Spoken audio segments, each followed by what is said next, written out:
ते सांगतो तुम्हाला, एजंट तर यायच्या आधी विचार करा, कारण एजंट्स आता फक्त फायदा बघत आहेत.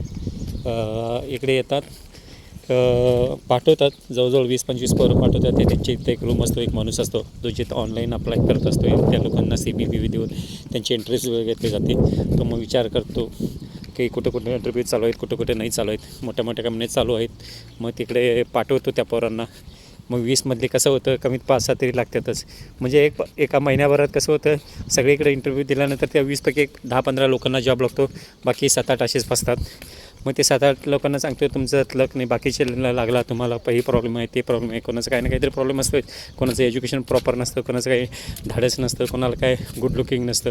मग ती कारणं सांगून त्यांना काही ना काहीतरी फसवलं जातं. मग ती पोरं परत रिन्यू करतात, परत 1 महिना 2. मग तुम्हाला इथं वाटतं की बाबा, आणि इथनं एवढ्या लांबाला वापस जाता पण येत नाही. जर इथे येत असेल तर हे तुम्हाला खर्चा पाहण्यासाठी, इथे फिरण्यासाठी तर कमीत कमी 1-2,000चा बॅकअप ठेवूनच या महिन्याला. म्हणजे 1 महिना राहणार असेल तर 2,000, 2 महिना 4,000, 3 महिना 6,000, म्हणजे जवळजवळ इंडियाचे 1 लाख. 3 महिन्याचा हिशोब जर केला तर.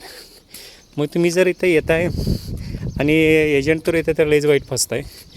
कारण जॉब लागतो आहे, त्यांनी काही स्पेशल काय करत नाहीत. विजिटवर तुम्हाला आणतात, इथं इंटरव्ह्यूज द्यायला लावतात. मग तुम्ही इंटरव्ह्यूज देता. मग इंटरव्ह्यूज दिल्यानंतर त्यातलं कोणी ना कोणतरी पास होतंच.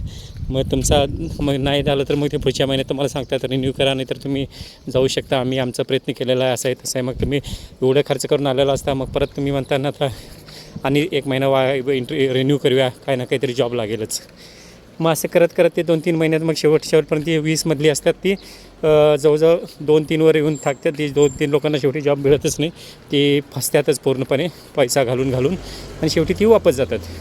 म्हणजे 15-16 लोकांना असा जॉब मिळतो जे यांचं काही संबंध नसतं. महिन्याकाठी पैसे कमवत असतात, ती तिकडून पैसे घेतलेले असतात, परत इथं येऊन यांना इंटरव्ह्यूज द्यायला होत असतात, तिकडून तिकडं असं तसं. मग ह्या गोष्टी शेवटी त्यांना आयडिया आहे लोक फसवण्याचा, आणि लोक फसतात पण. लोकांना माहिती नसतं की बाबा काय केलं पाहिजे आणि काय नाही. मग शेवटी लोकांचं पण चूकच आहे. याच्या आधी प्रॉपर सर्वे करून येत नाहीत की काय केलं पाहिजे, काय नाही केलं पाहिजे, कसा केला पाहिजे. प्रॉपर हे करा, त्या स्टडी करा, तुमचा फील्ड कुठला आहे, तुमच्या फील्डचे खरोखरच वॅकन्सी आता आहेत काय, आणि त्या कंपन्या पॉवरफुल आहेत काय. पॉवरफुल लोकांचेच विजा लागत आहेत. असं नाही की पूर्णपणे विजा बंद आहे, काही कारणावस्तव त्यांना रिन्युएशन चालू आहे. त्यामुळे ते हे सिस्टम थोडं हे केलेलं आहे, स्लो केलेलं आहे. म्हणजे लागत आहेत विजा, मोठ्या मोठ्या कंपनीच्या विजा लागत आहे. असं नाही की लागत नाही. जे छोट्या मोठ्या कंपनी त्यांची विजा लागत नाही. मग तुमच्या फील्डमधले कंपन्या मोठ्या मोठ्या आहेत का, असेल तरच त्याच्या मागं हे करा, ट्राय करा. नसेल तर त्याच्या मागेच लागू नका, थोडे दिवस थांबा. आता असं पण होणार आहे, परत 3-4 महिने जाऊन देत, नंतर दिवाळीच्या आसपास तुम्ही ट्रायलला करा.